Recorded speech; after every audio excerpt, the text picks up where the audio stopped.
Kisah kita dimulai dengan kota Mekah. Dikatakan ketika Adam dan Hawa pertama kali diusir dari surga, keduanya pun terpisah. Dengan Hawa turun di dekat kota Mekah, dan Adam turun di tempat suatu timur jauh. Setelah bertahun-tahun mencari satu sama lain, Adam akhirnya berhasil berjalan melewati semenanjung Arab hingga sampai ke Mekah. Dan di puncak Gunung Arafah, tempat di luar kota Mekah di mana keduanya akhirnya bertemu kembali.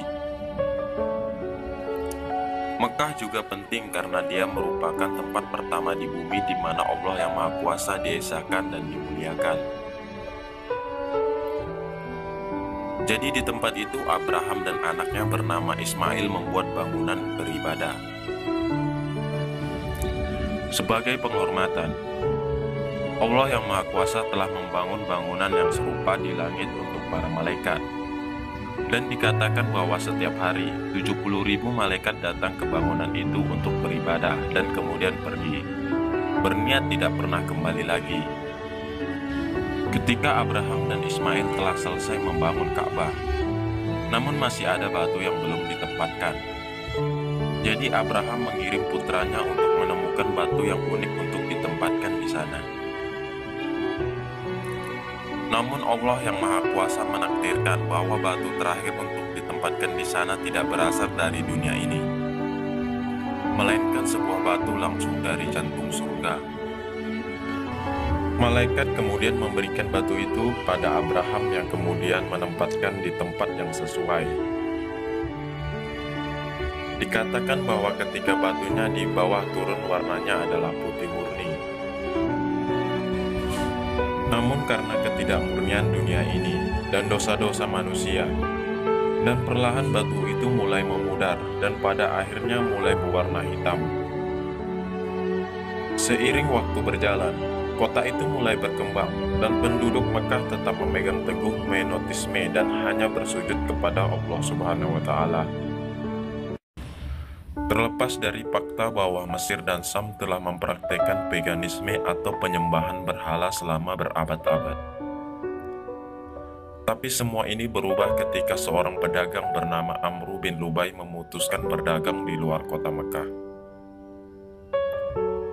Amru kemudian bepergian ke utara sampai dia ke negeri Sam. Di sana Amru menyaksikan untuk pertama kalinya hal-hal seperti arsitektur modern dan canggih. Dan tentu saja praktek paganisme atau penyembahan berhala. Amru sangat terkesan dengan apa yang dia lihat. Dan sebelum pergi dia meminta untuk membawa salah satu berhala ke kampung halamannya. Penduduk setempat setuju. Jadi Amru membawa berhalanya dan menempatkan dengan barang dagangannya lainnya. Kemudian dia menuju ke selatan pulang ke kota Mekah. Ketika Amru sampai di rumah, dia langsung membawa berhala itu dan menempatkannya tepat di depan Ka'bah. Dia kemudian memberitahu orang-orang bahwa berhala itu mulai sekarang menjadi Tuhan yang mereka sembah. Sayangnya konsep ini hampir tidak mendapat penentangan. Seiring waktu berjalan, orang-orang mulai banyak menyembah berhala, sampai dikatakan pada akhir abad ke-6, ada lebih dari 360 berhala di sekitar Ka'bah. Seiring tahun berlalu, dan paganisme menjadi tersebar di seluruh dunia.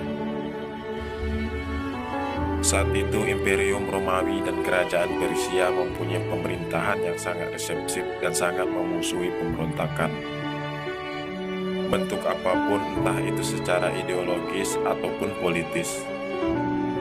Sedangkan semenanjung Arab di sisi lain, meskipun juga terperosok jauh ke dalam penyembah berhala, adalah negeri yang diperintah oleh hukum kesukuan dan tidak pernah punya pemerintahan sejati. Orang-orang yang masih mempraktekkan monoteisme mengetahui bahwa kedatangan Nabi yang baru sudah dekat. Jadi baik melalui akal sehat atau melalui penafsiran ayat-ayat kitab suci, banyak yang berkesimpulan bahwa semenanjung Arab adalah tempat yang paling mungkin di mana Allah akan mengutus Nabi barunya. Seiring waktu berlalu, tampak lebih banyak orang mulai berdatangan ke semenanjung Arab untuk menunggu kedatangan Nabi selanjutnya. Dengan demikian, di negeri di mana manusia pertama kali menyembah pencipta mereka dan di mana Abraham membangun tempat ibadah untuk Allah yang Maha Esa, di sanalah di mana Allah menakdirkan bahwa Nabi terakhir dan penutup itu akan muncul.